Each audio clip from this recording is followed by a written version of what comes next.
Welcome back, everyone. If you could please like and subscribe, I would really appreciate it. So in today's video, we're going to talk all about apple boxes. And these three apple boxes that you see here are stained, as are all of my apple boxes. And if you're interested in learning how to do that, I will link now to a video that is all about that topic. So this is a full-sized apple box. This one over here is a quarter size, and this one is a half size. They also have a pancake version, but I don't own one. It's half the size of this one, half the thickness. I guess I'm on a diet or something. I know that's a bad joke. I apologize. But you can actually get a nesting version as well if you're interested in checking that out. And essentially what that is the end of the full apple box opens up, and you can slide these two as well as the pancake inside of there. And so that can be a great option if your storage space is limited. Now you can use these for all sorts of things. You can use them as a posing sort of footstool for your models. You can use them as a seat for your models. You can even use them as a seat for yourself. If you stack multiple apple boxes together, you can use them sort of as table legs for a piece of wood like this one that I have here in front of me.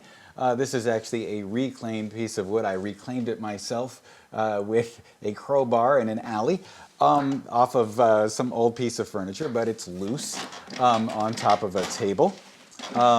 You can take this and you can put it onto a series of apple boxes and use that as a platform for your model to sit on.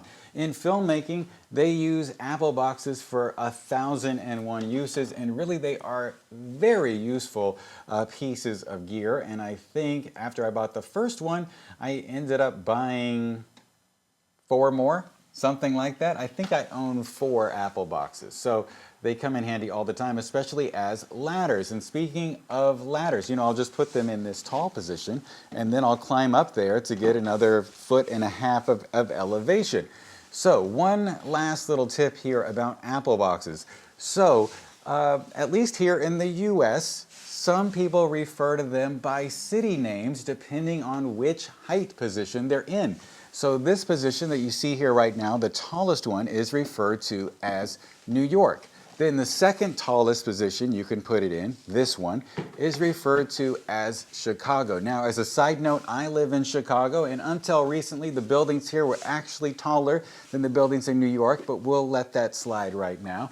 And then the third position you can have is called LA, and that's when it is lower and flatter to the ground, just like that sprawling city. So anyway, guys, if you have any questions or comments, just leave it below. And as always, stay safe, have a great day, and I'll talk to you soon.